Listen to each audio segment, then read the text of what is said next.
again, I think there are maybe a couple of new people.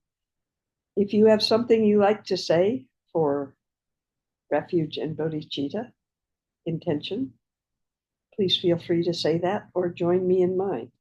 For those of you who've written asking for a copy of what I say, it's going out today to you. And so if you want one, just write.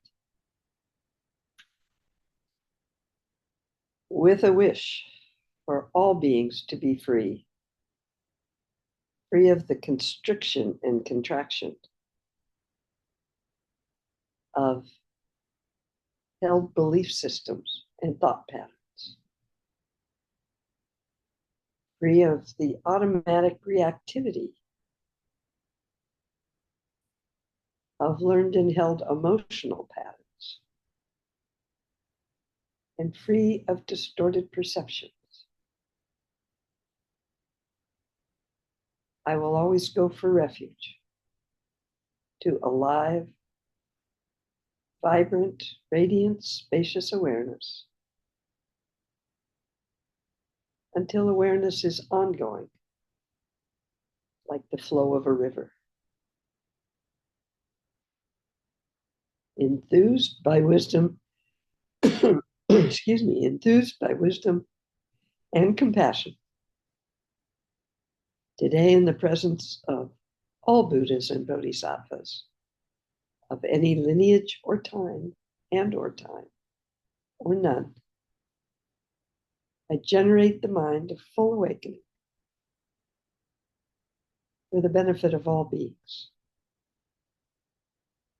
As long as space remains, as long as beings remain, may I manifest in such a way to ease, ease and dispel the miseries in the universe.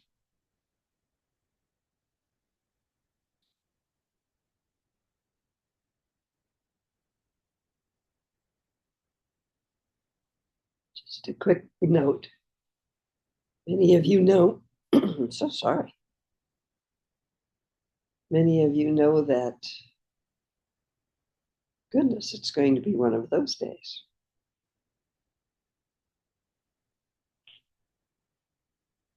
I honor Ken MacLeod as one of my teachers.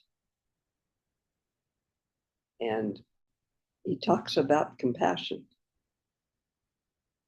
and bodhicitta.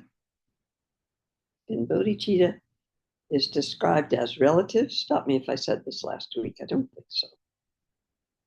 There's relative bodhicitta and there's ultimate bodhicitta. Relative being what we do by practicing paramitas, making some trying to be kinder, trying to develop greater compassion, perhaps. Compassion being connection of heart, not pity. Oh, that's interesting. If you can't feel what you're being open to with compassion or empathy, if you can't feel it, and all you do is call up pity for those who do feel it, I guess it's better than nothing, but it's not what this is pointing at. So, for instance, and we can try to use our imagination, but don't hold on to what you decide too tightly. For instance, most of us can identify with or have empathy with people who have lost a child. Some of us would have more trouble empathizing with someone who has lost a pet because our belief system says, oh, well, pets are just pets. Pets for other people are their family. So if you just have pity, either that they have such regard for their pets or that that's not worth it really, then please don't bother. Try to open the compassion of, if I felt my pet was my family and I lost it, how might I feel? You might not get it right, but it will be a little better than having pity, almost with a tinge of, oh, that poor thing, they don't know any better. That's not what compassion is meant by in this. So we practice Chenrezig, we practice maybe the 6 paramitas to try. Okay, after tomorrow, and it's all over. Whoops, hang on here.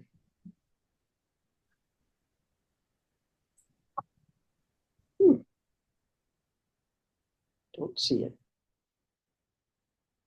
How we So we practice, and that would be called relative compassion or relative bodhicitta. There's still a me practicing to try to open my heart a little better, not just withdraw into my own self-focus and my own pain. Tonglen would be another one that we practice. I strongly recommend to everybody that when you're struggling and you're feeling things that are uncomfortable for you, please feel free. And it's how it was originally taught, I believe. They're old texts that say practice this way. Experience that feeling that you're trying, most of us, run away from or to deny or to suppress or to rationalize or to explain. If you can, put all of those methods down for a minute and just be heart present with that feeling that you're having.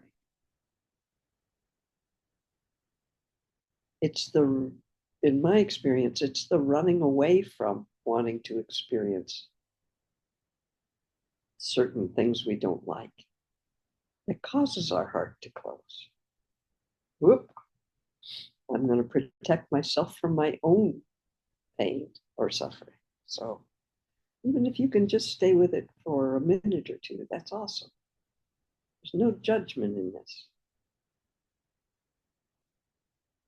It is said that if you can't experience open-heartedness for your own suffering, most of which is based on stuff that happened a long time ago, then you really can't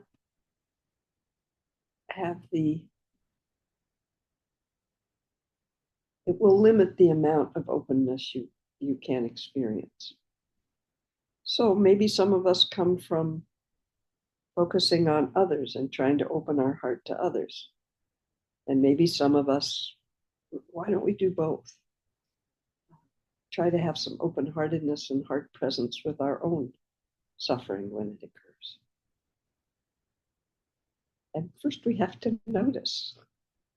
If we're really good at pretending nothing bothers us, we won't notice. Or the other slip on the other side. If we just get so wrapped up in our own individual suffering that we can't see anything else, we can't experience anything else, even a heart presence with it. The wrapped up in usually involves thoughts, reactive feelings, and sensations. Anyway, ultimate bodhicitta is not a doing. It's actually just being. And I can't say that any differently. That's why I brought up Ken MacLeod in Trackless Path. I think it is, he mentions that. As long as there's a me doing that, which is great, that's relative, it's excellent practice. It's relative, not ultimate bodhicitta. From ultimate bodhicitta comes spontaneous responses, not the reactivity that we usually have. Okay, with all that said, actually changed well, we'll get to that. But let's just start Chenrezig practice.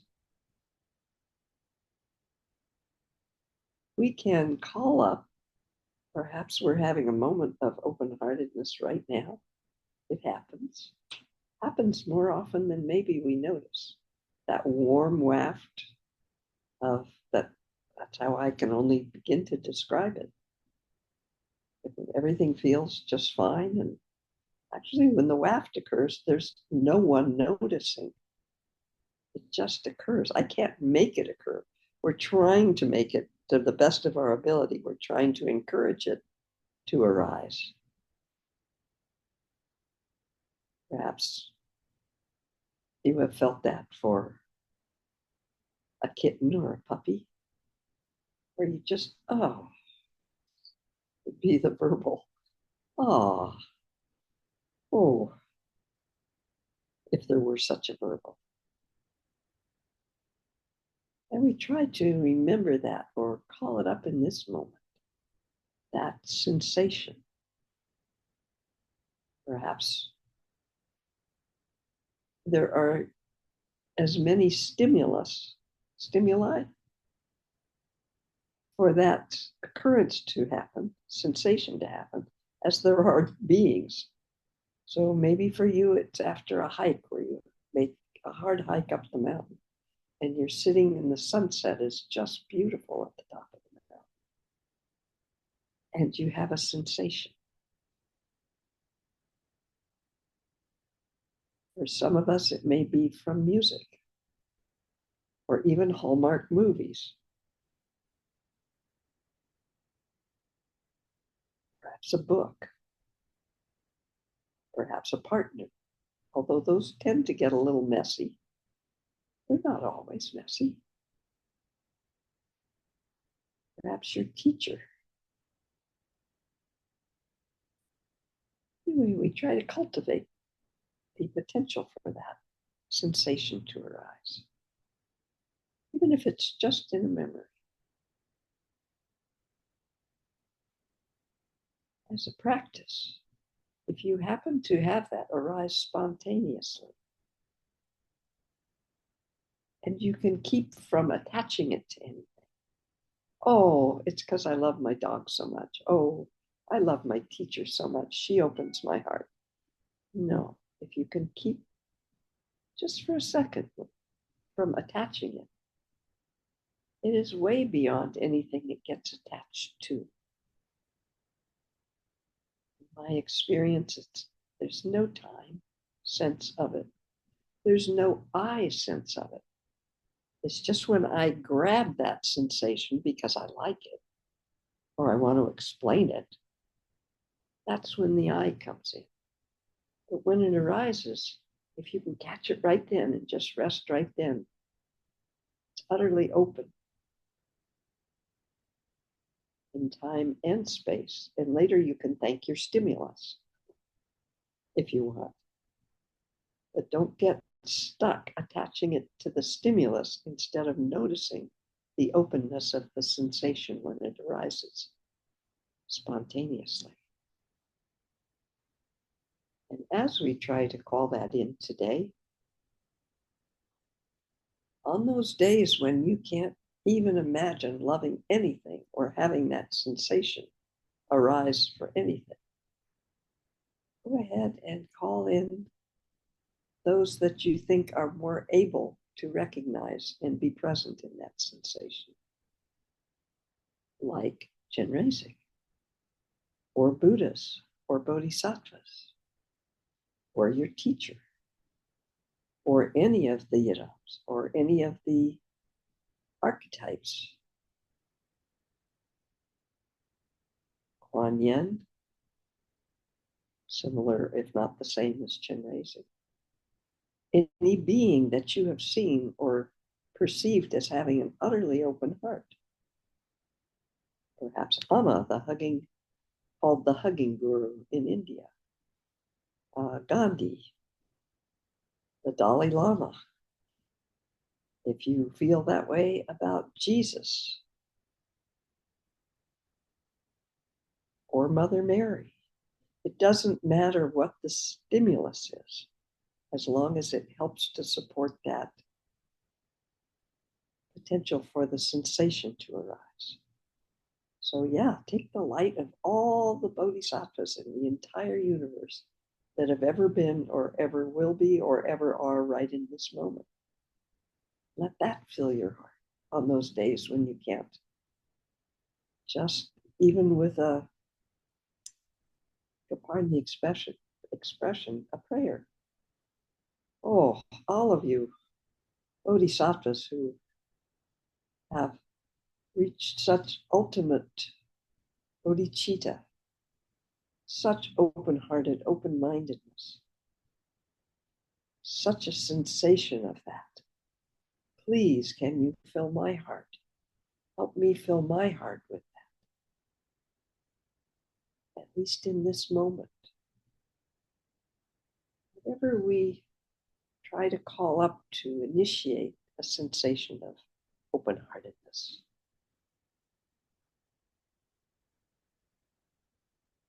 We'll let you know it's present all the time. It's just a lot of times we can't find it. Too busy with other things, other sensations.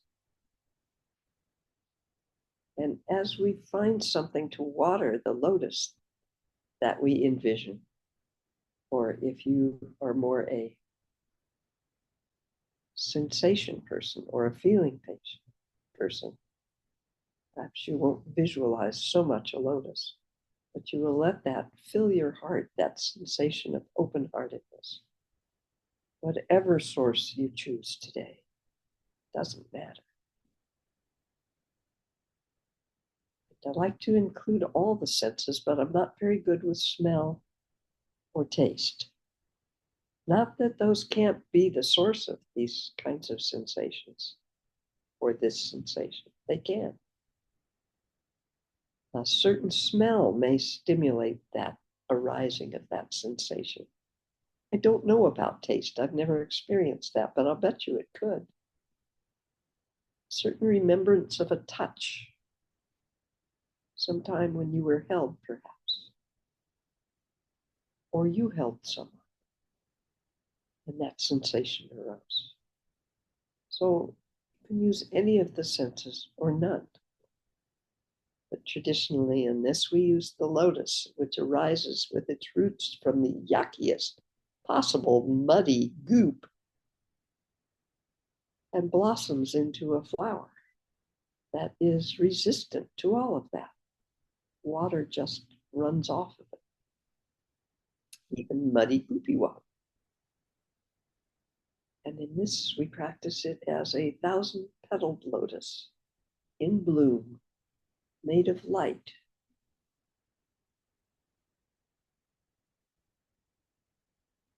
It's made of a white light. Well, we'll get to that, one thing at a time. 1,000 petals of light. And in the center of the 1,000 petals are 6 petals of different colors. Depending on what you read, they can represent the 6 realms. But in this case, we let them represent all life, all form that arises. And within the 6 petals sits a syllable, a seed syllable of the mantra of Chenrezig, which is simply the sound of that open-hearted, open-minded, unlimited, unconditioned. I don't even like to put the word love on it. Utter openness. And if you're just joining us or you just want to, I will give the lung. Once you've had the lung, you can give the lung. And the lung is Tibetan. And we can say it 3 times. Repeat after me or say it with me. And if you will, notice the vibration. Another sense, the vibration of the sound as it may appear to rise from deep in your belly. I suspect it could be sensed as rising all the way from the earth, but you get to play with that and sense it, the vibration any way that happens for you. But perhaps deep in the belly, feel that vibration of air perhaps coming up, the vibration in the speech chakra, the vibration that then comes out our mouth, or can be considered and felt all the way up through our crown chakra. Could be considered the sound, the vibration of life.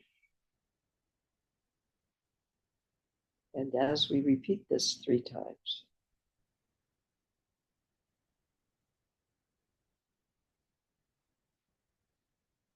If you can, allow all experiences that you sense as you say it to arise.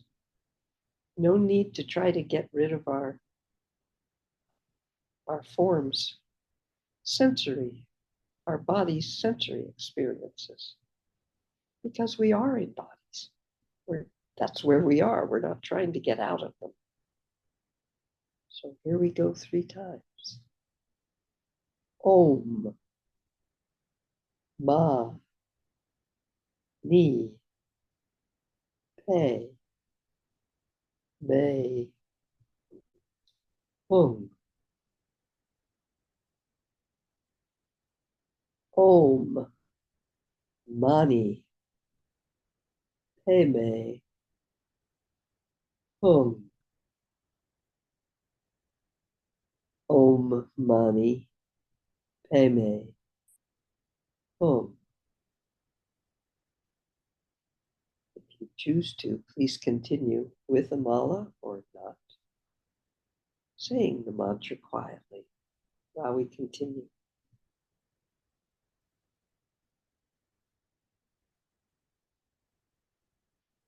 You may notice with the sound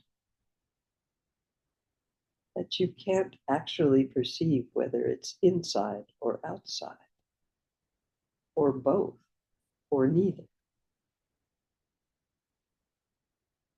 You may feel as though you started the sound, you originated the sound. And do the whole practice with the mantra if you choose to, as the mantra goes out into the universe as the light will. Where does sound end? I don't know. So as we say the mantra, Om Mani Padme Hum, the inner 6 petals of different light start to turn clockwise if you're not Bon, counterclockwise if you're practicing Bon, if that matters. And as they turn, Om Mani Padme Hum, Om Mani Padme Hum, the colors start to blend together. And as true as those are representing all light, all form, all life, as the colors completely blend together, they become white. Not the strong white, static white of a spotlight, but a warm light full of sparkle, full of warmth. Om Mani Padme Hum. And these 6 inner petals elongate into rays of this warm light, warm, vibrant light, spreading all the way through the 1,000 petals of the lotus, touching them all with this light so they also elongate into rays of this warm light. 1,000 rays of light, shining, radiating out into the universe, touching 1,000 beings.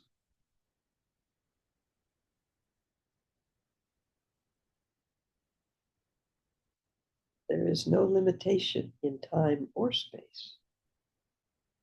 The rays can touch beings in the past, the present, the future, imaginary time.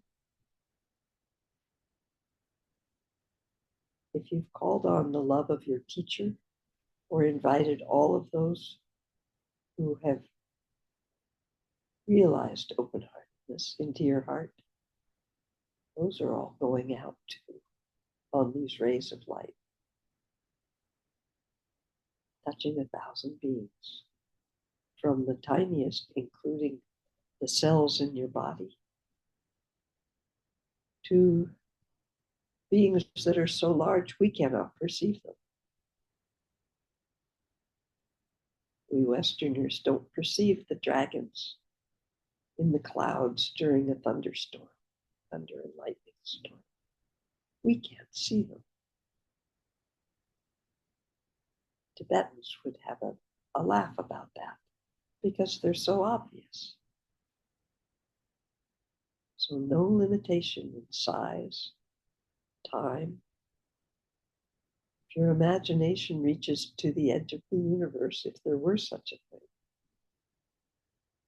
so may these rays radiate to into the multiverse. No limitation.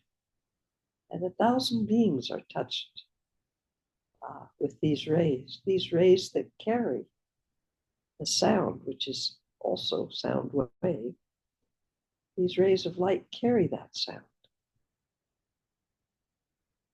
And perhaps the vibration of that sound, the touch of that sound, is what I mean by vibration. And this all touches the heart of the 1,000 beings so that they can relax. They can experience that sensation of openness beyond time or individual. And their lotus can open into its true essence, its true nature. And again, 1,000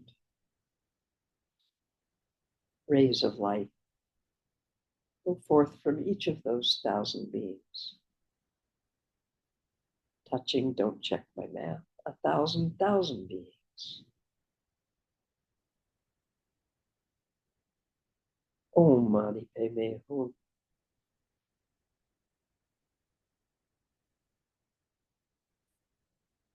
Allowing them to relax completely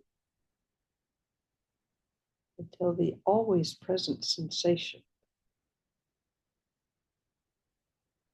can be noticed.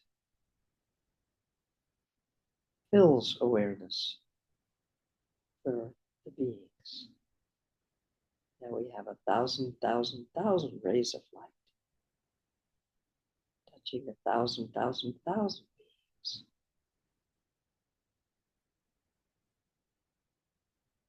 Refuge, the true refuge of the interconnectedness of Nirmanaka aspect of heart.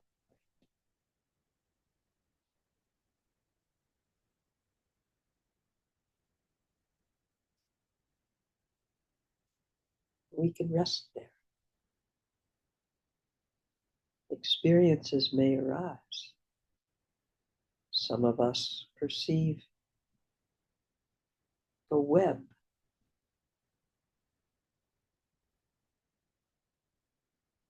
but not a flat web.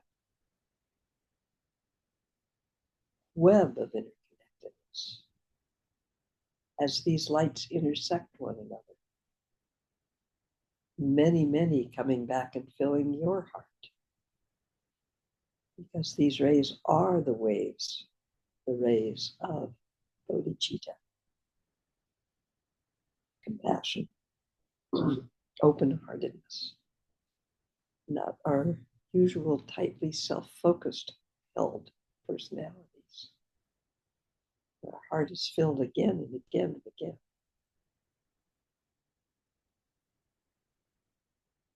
We may perceive the web and where the lines of rays intersect may appear to be the illusion of the being we call self, myself.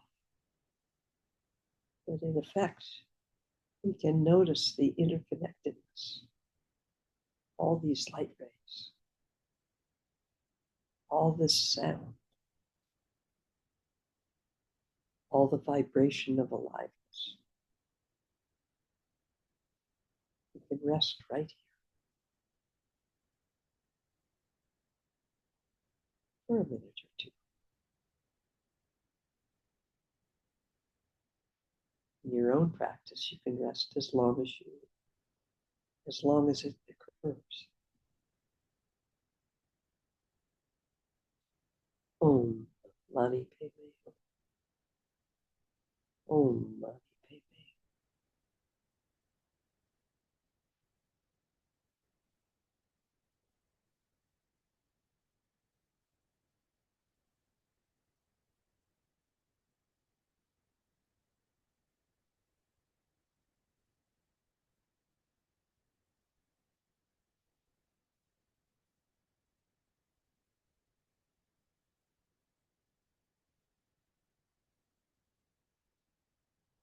On and on the rays of light touch beings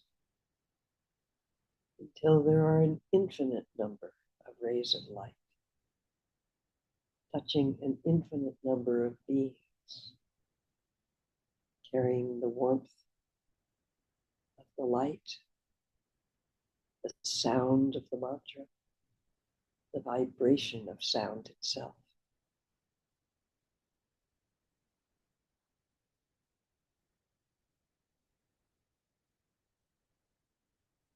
Until there is no thing other than light, sound, vibration.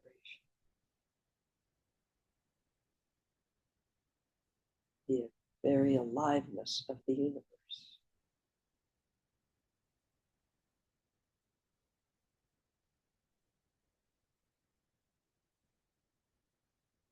You are not looking at this. There is no thing but this. You are this.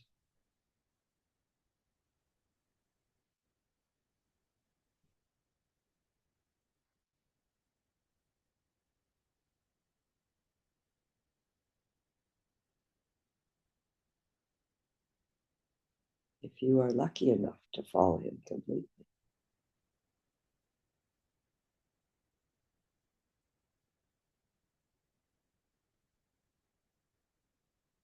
There is awareness, bright, sparkly awareness, not limited to self-focus.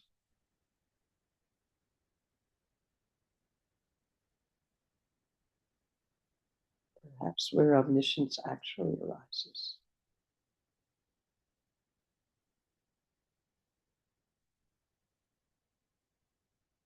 No sense of time. No sense of an eye looking at anything. So no description occurring. No describer trying to tell you what's happening.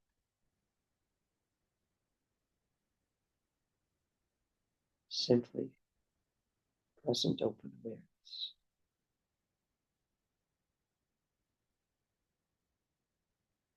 Present open, radiant, alive. The refuge of Sambhogakaya aspect of heart mind.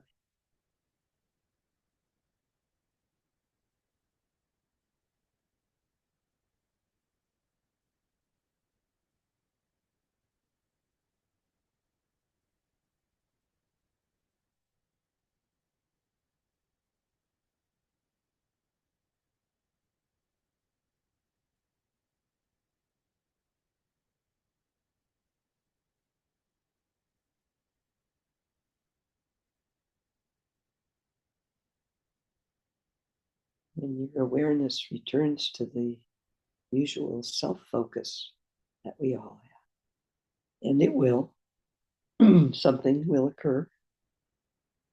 You'll have to pee, or the doorbell will ring, or you'll feel hunger. We're still in bodies. Then you may try to describe, but you may, when you put your own self-awareness back together, whether that happens slowly or quickly, your describer will say things to you like, wait a minute, how long was that? And you won't know.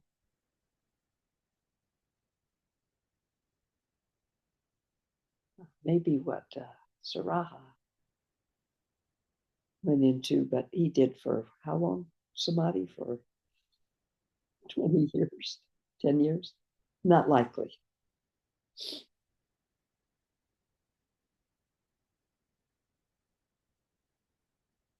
Don't hold on to any description, because there is no description that will be accurate.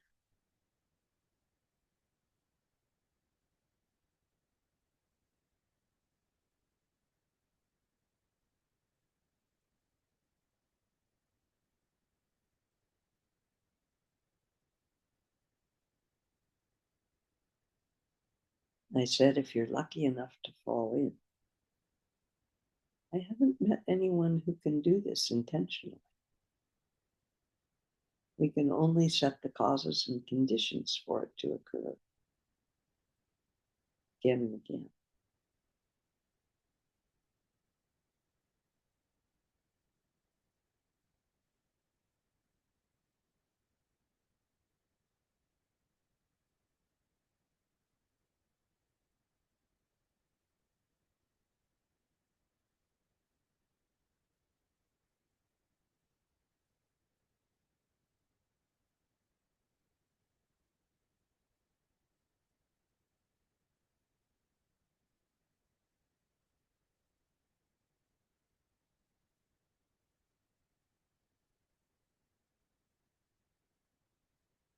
As we continue today, traditionally, we now call all the light back, all the rays of light, all the rays of light to come back into our heart, or to come into our heart chakra, our lotus, rushing back into all coming into a small seed syllable which sits at the center of the lotus. The syllable Hri, H-R-I, which is yet another symbol for Chenrezig, himself or herself, a symbol of what we're pointing at, bodhicitta, utter open-heartedness, unbounded, unlimited. There's all the light rays come into the Hri syllable at the center of the lotus, compacting in to that small syllable, all the light dissolving into that small syllable, Hri. Then in an instant, he dissolves.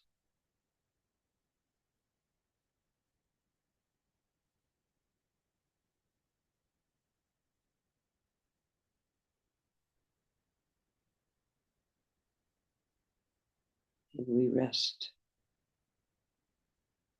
in the refuge of pure awareness,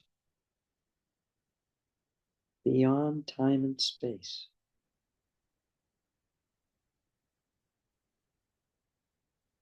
where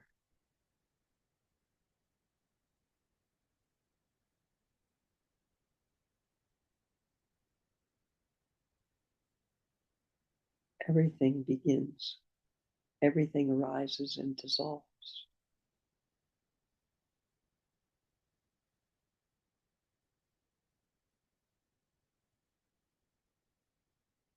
This refuge is beyond duality.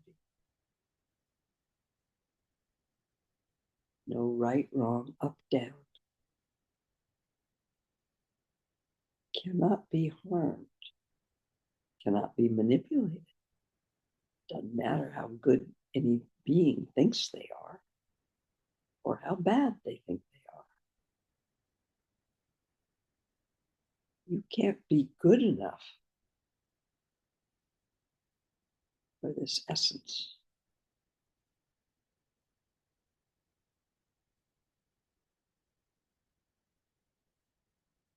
You are this essence.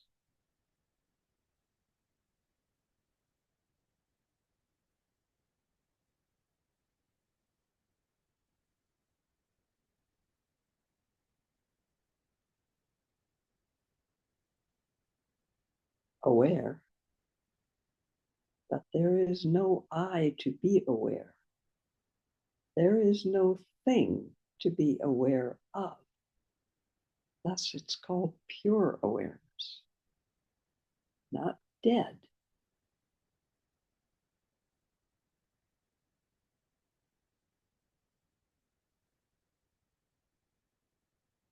You can, or I can. Hopefully, you can get glimpses of that. No, wrong word, sorry. Kind of a new aspect of understanding for me.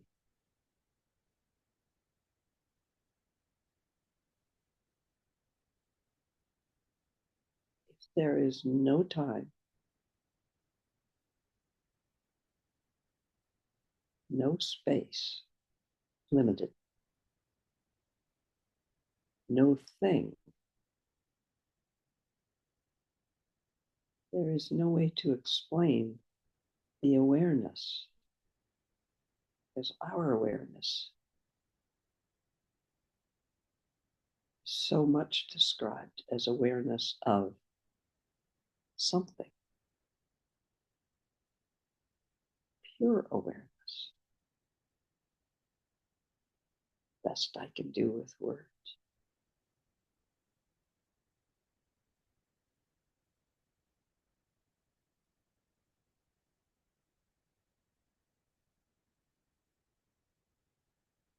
We are that pure awareness. We can experience that pure awareness. Nope. That would be separating out. There's no way the words will go well. Called emptiness. No thing in nowhere. And yet cannot deny Dharmakaya refuge, heart aspect.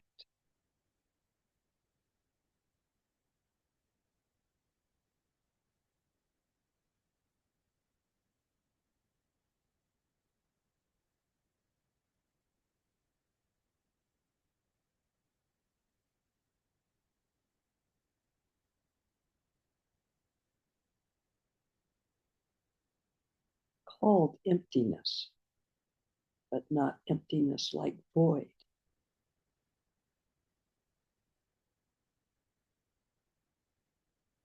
Often called Mother Dharmakaya, all kinds of names, but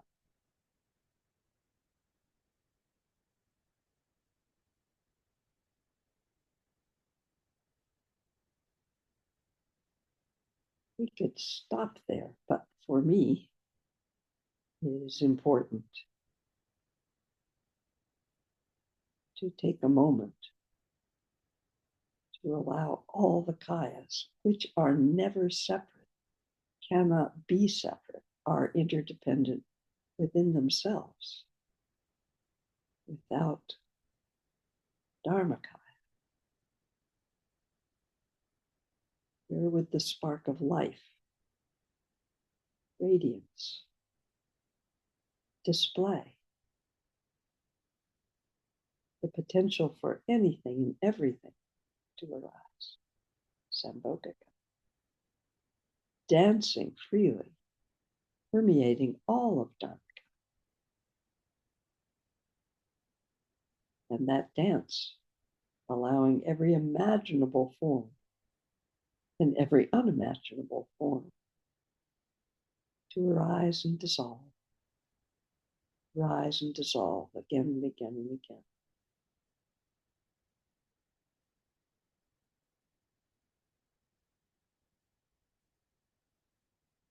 There's no stable, static you. There's no stable, static any form. Form is always changing.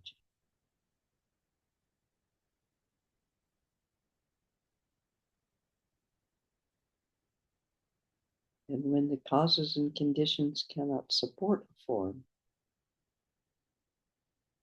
it collapses. And that life force, life energy, spark of life, whatever label, will not be effective or true.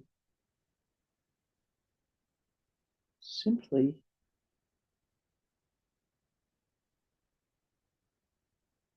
dissolves into what it has always been.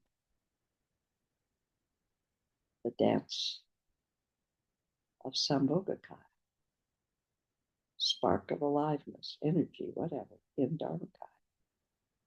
Spacious, timeless, non-dual. Yeah, words fail.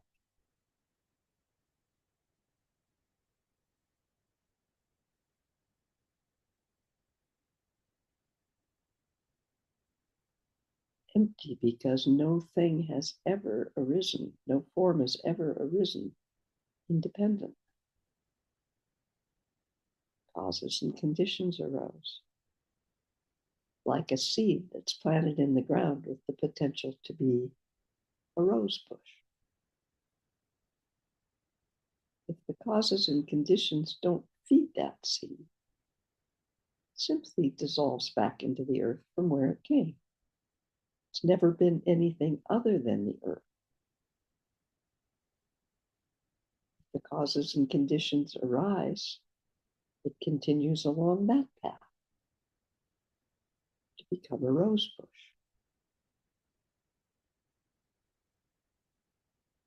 Always changing, easy to see. Someone in a group mentioned having a compost pile. I so loved that. Right there in front of us, the arising, the dissolving, the arising. Transformation always occurring. No independent thing ever born or ever die. Isn't that lovely? So kind of important to me to bring that back in at the end of our practice. You have never been anything but the three kinds. Causes and conditions happened for your form to arise. Generations of them if you want.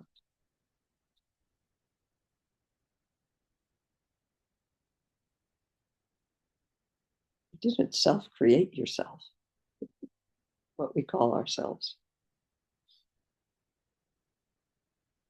And as much as we tend to not live this way, the causes and conditions for us being here will cease in this form, which is changing all the time also.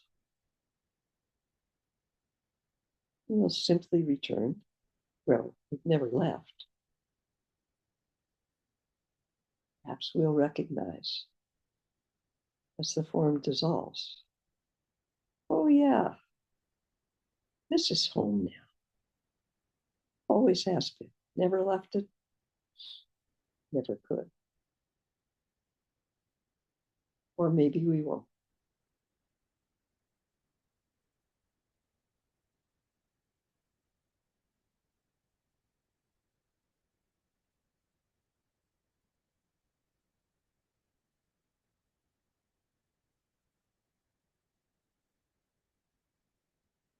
Our addiction that causes our suffering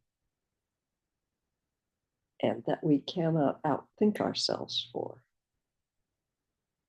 is our inborn instinct to survive.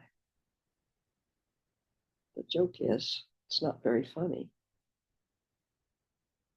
There's no thing that survives as it is for more than a blink of an eye. How many cells in your body have dissolved? I don't like the word die so much anymore. It sounds like something final. Have dissolved, transforming into something else, being shed by the body. How many have been, I don't even like born anymore? How many have arisen? Just in this time we did this practice together. Another person mentioned that they try to be aware how many infinite beings dissolve, disperse in any given moment. How many infinite? That wasn't so good. Anyway, the infinite number of beings who arise in any given moment.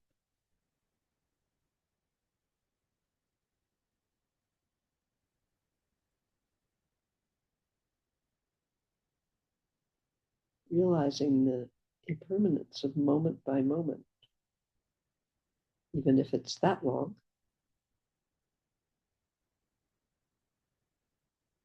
leads to not there all the time, not there a lot of the time, leads to no fear. What is there to fear?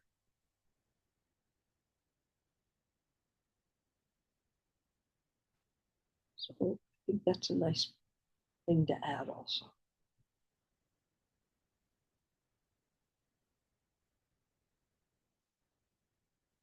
And I think that's enough words from me. Please feel free to rest wherever you are. Just remember when you get up to go somewhere else or do something else, may we not hold on to any glimpse or openness or any benefit that may have arisen from our being able to share together today. Simply allow it to continue to radiate naturally, organically out into the universe, touching all beings. May all beings be free. May all beings have such opportunities.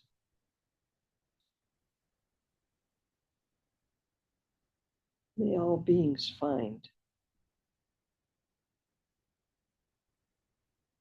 ultimate bodhicitta.